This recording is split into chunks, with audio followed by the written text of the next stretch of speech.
Good morning, ladies and gentlemen. I'm going to talk about promoting projects, trade, investments amongst IUR nations. Madam, you have set the tone for the session by suggesting that we need to create new partnerships, we need to close gaps amongst the countries, we need to ensure free flow of trade and commerce.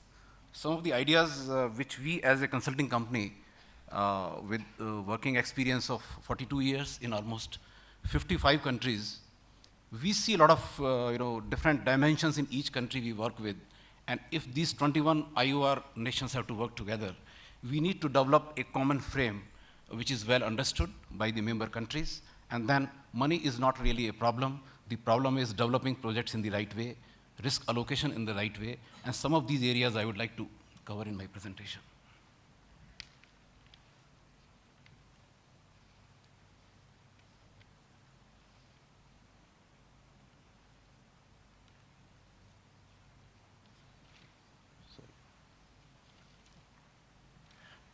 Now, the charter of the Indian Ocean Rim Association says that the focus has to be on sustainable growth.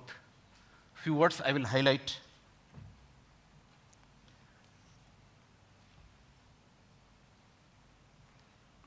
Excuse me, just 1 minute.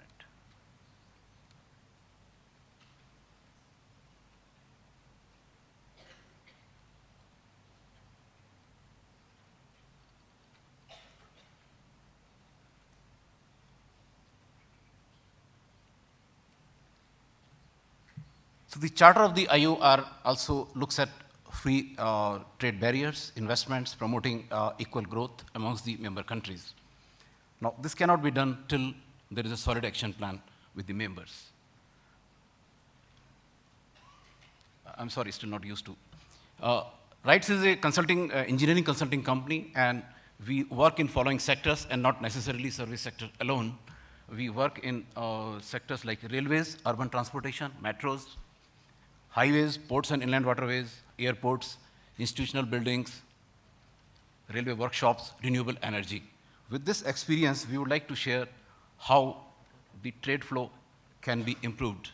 RITES has worked in 13 countries in Indian Ocean Rim, and these stars, I hope, are visible. If not, then we can go to the names as such. We have experience of working in Mozambique, Tanzania, Malaysia, Iran, Myanmar, UAE, Bangladesh, Kenya, Sri Lanka, Indonesia, Oman, Mauritius, and Seychelles.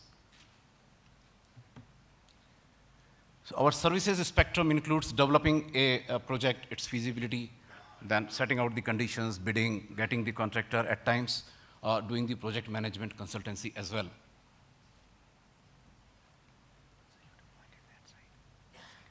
Okay.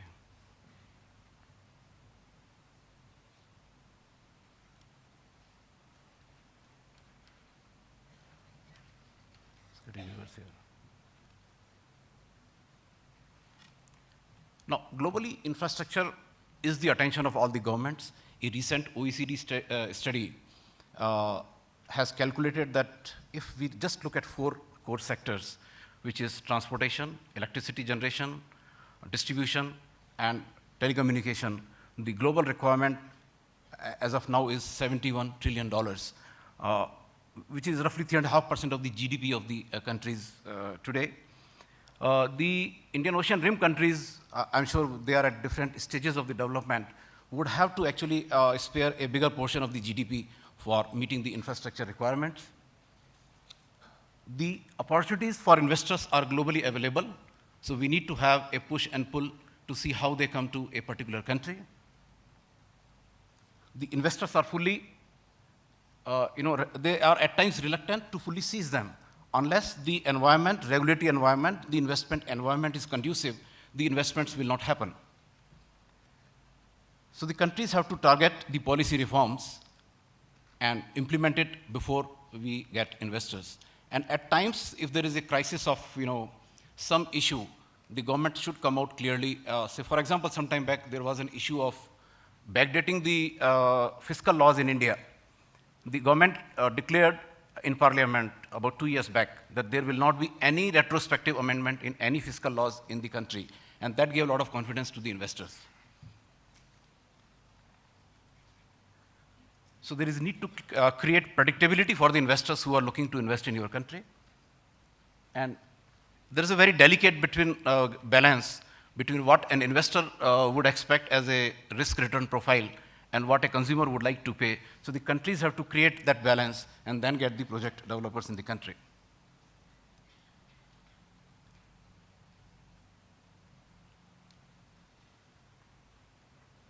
Now, some of the thoughts which come up with our experience of working in these countries could be true for any country.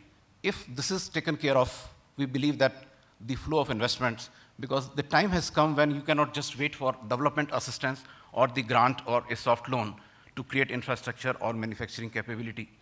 Therefore, you have to get projects on PPP, you have to get private investments, and a combination of local or foreign investor. This requires that there must be a transparent system of approval with online tracking. The model contract documentation with sector-specific restrictive conditionalities, and a good example can be seen in India, where in last 2.5 decades, we have covered various projects segments into PPP mode, and the government has come out with bidding documents for different sectors. There are bidding documents on PPP for roads, railways, electricity distribution, generation, etc. So this gives a predetermined knowledge of the rules of the game. A very important issue comes in terms of double taxation. Unless you look at this issue, the investors would be reluctant to invest in your country. Double taxation avoidance was discussed yesterday also. With double taxation, you get taxed in the country where this income is generated. To my knowledge, several countries already have this treaty in place. India has with Mauritius, with Tanzania, Mozambique, Bangladesh. That comes to my knowledge immediately. And this should be done amongst most of the countries who are keen to get investments. Remittances policies have to be liberal. If you are getting an investor to come in and bring dollars, you permit him to take his dollars as per the agreed formula as well. We find a very irritating issue when we work in foreign countries, that the visa and work permit facilitations are not given in the same spirit in which you are invited to do a project at the time of bidding. The legal framework is different in different countries, and this creates a serious risk for any serious investor. So the laws have to be seen in terms of labor laws and other manufacturing activities, environment laws. Enforceability of the contract. This is a very big risk for large investments. Sometimes people do enter into contracts, but when you go to enforce, then you find that it is too difficult to do. To share one example, in one country, a concessionaire wanted to take a stay against the government action. And they were advised that it's a very rare thing here. If you want to get a stay against government action, you have to deposit the entire amount which the government may suffer otherwise. So the amount came to $1 billion, and the investor never went for a stay against the government. Investment protection framework. You have to protect each other's investment through a treaty, so that in case of political upsurge or in a war or any other situation, the investments are not drained out. Now, a very basic requirement is comprehensive project preparation. Many times we see big projects are not given the attention at the planning stage they require. As a result, when it comes to investor or when it goes to, say, Exim Bank, then there are queries and issues which take time, and then we blame the delays.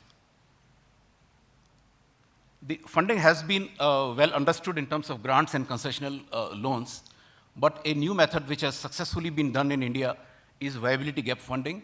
If the project is not viable in terms of commercial FIRR basis, try to create a viability gap funding window so that investors are comfortable.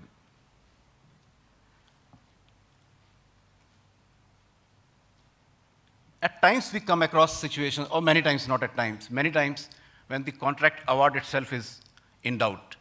And finally, when it comes to Exim Bank, again, they refer it back to the client, and the delays happen. So there must be a very sincere evaluation of the contracts. Do not be restrictive in permitting countries or companies. So for private investors, the challenge is to complete this in time because each day lost has a cost of financial implication on them. But sometimes the tight liquidity, as we had seen in 2008-9, then lower traffic revenue than projected, delay in land. The land acquisition, of course, within India also it is an issue now, but in many countries outside we find getting land is very, very difficult. So we get stuck up in some highway projects, airport projects, etc.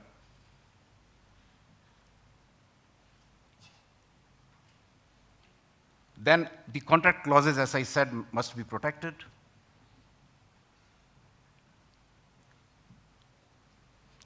A very serious due diligence must be taken if you are looking at investing in a foreign country. You must go through a very exhaustive due diligence, verify the key traffic or business volume data, land availability, encumbrances, whether the land is available as promised, regulations, compensation, future liabilities. In fact, in one of the countries, a rail concession gave a declaration from the government that this rehabilitation line is completely demined. There was civil unrest.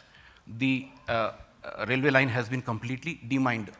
When the contractors went there, within a week they lost 2 persons in the blast. And then the work came to a standstill. The entire area was demined again. It took 11 months to demine, and the project got delayed there. So it's very, very important to see the representations and warranties, undertakings. When a government invites an investor, it gives certain declarations, undertakings, and warranties that you will have this facility, this approval, this availability, this right. That must be honored when the project is progressing. Single window. Single window clearance, we have heard many places, and it's very amusing that sometimes you go, then they'll tell you the single window is only for the federal approvals. When you go to state approvals, you have to go through approvals. And the worst is, when you go to local authorities, they have separate set of approvals, and you have to then comply with the local. So 3-tier approvals have to be merged into one seriously.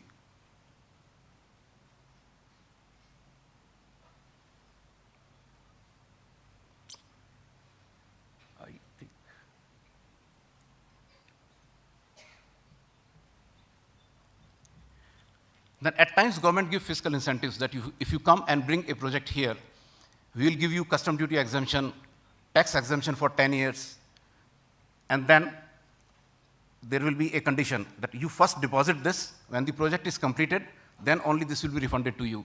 So this results into very unnecessary drain of financial resources on the contractor and delay in claiming refunds.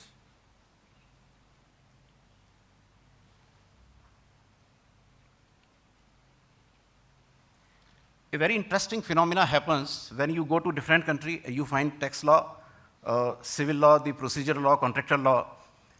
We are used to English law in India, and so are many neighboring countries. In English law, each case decided helps in understanding the law in future. A case decided helps you to understand the interpretation of law in future. In civil law society, it's not. Any case decided is on its own merits. So you are not very sure in what way a clause in a country will be interpreted at times in future. It's a very big risk. We have seen many companies suffering because of this. So what I'm suggesting that create a level playing field and investor-friendly contractual environment.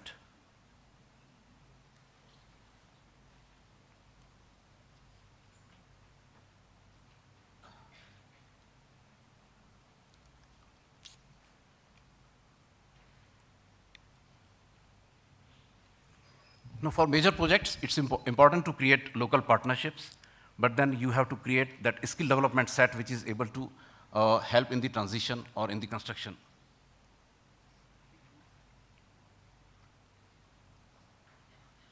So to conclude this part, we need to create investment capacity in the country, maybe use development fund in the beginning to create infrastructure framework. The infrastructure projects per se could be commercially viable, but then they give you all-around push for development in various sectors. Manpower development, encourage small local entrepreneurs, and India is an example for everybody that how small enterprises are being encouraged. I see a possibility when countries in IOR regions can have debt issues, IPOs in each other's countries. Right now, very few nations like Mauritius, Singapore, India would be having that facility. Indian experience of cooperative sector, it changed scenario in milk production, small, handicrafts areas. So this can be an example for many countries to create a small network of entrepreneurs. And then free trade agreements, ease of goods movement. Friends, we have heard since morning and since yesterday that maritime transportation is being facilitated, new ports, new lines. But there is a lot which can be done on surface transportation. India has done some very interesting works in this. I would like to share this part with you, that how with neighbors within IOC or within BIMTEC or within SAARC region, the free flow of trade can be achieved. And MEA and Ministry of Home Affairs have done these projects. Maybe it's not in public knowledge in India also. These are called integrated checkpost ICPs. And once you get a chance to visit, you will see how easy this has become to cross these areas like an airport-like facility. And this can be replicated in 3 segments, whether it is Gulf, whether it is Africa, or the Indian subcontinent.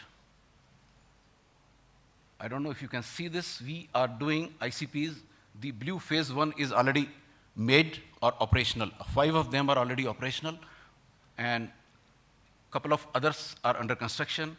But once you see, you will realize that how this has facilitated trade movement. In just same day, you clear the goods. And I'll share some more details on this and then end. The first one is at Atari at Pakistan border. When you go to Wagah next time, see to your left, there is a huge building. I will show the photo. Agartala with Bangladesh border, Petrapol with, again, Bangladesh, and Petrapol handles 1.3 million passengers through surface transport. This is working very well, inaugurated by our Prime Minister and Bangladesh Prime Minister, I think 3 months back. Raxaul is completed with Nepal. Jogbani again with Nepal. More will be between India and Myanmar. Doki will be again India and Myanmar. Just to get a feel of what these facilities are, this is at Wagah border, the Atari integrated checkpost. Here, trucks from India and Pakistan meet at this point, get custom clearances, so the passengers. Now, this is an interior view of the Atari facility, and RITES is the sole consultant to the Ministry of Home Affairs and MEA for these projects.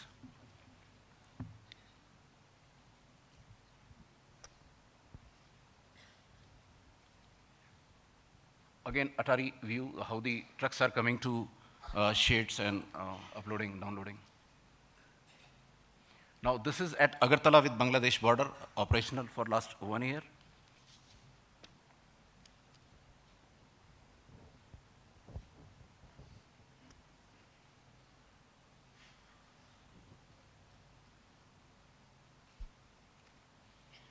Now, this is at Petrapol, Bangladesh border near Calcutta. This used to see highest number of passengers, so after ICP inauguration, I'm sure the life of passengers has become much more easier, and trade, of course, facilitation happens. Now, these initiatives are helping with immediate neighbors, India, Nepal, Bangladesh, Myanmar, and Bhutan is also going to come up shortly. Raxaul is with Nepal border. All this is operational. Jogbani got operated only operational last month. Now, in many of these places, India is doing Indian side, and in some cases, even the neighboring country side, MEA is funding. There also we are involved. So I believe that it's not the ocean transport alone, which India has about 90% through oceans, but surface-to-surface transport can also be very interesting, because these small lots can easily pass through each other's places, and then complementarity of the production centers. There is a huge potential to tie up with neighboring countries wherever it is possible to do complementary, supplementary, you can say, production facilities. For example, India makes textile goods. A lot of it goes to Bangladesh, then it gets converted into garments. Garments go all over, including India. So that supplementarity or complementarity of production facilities is again a good area which we must take up for cooperation. With this, thank you. My throat was not good, so I am sorry for the inconvenience if caused to you. Thank you very much.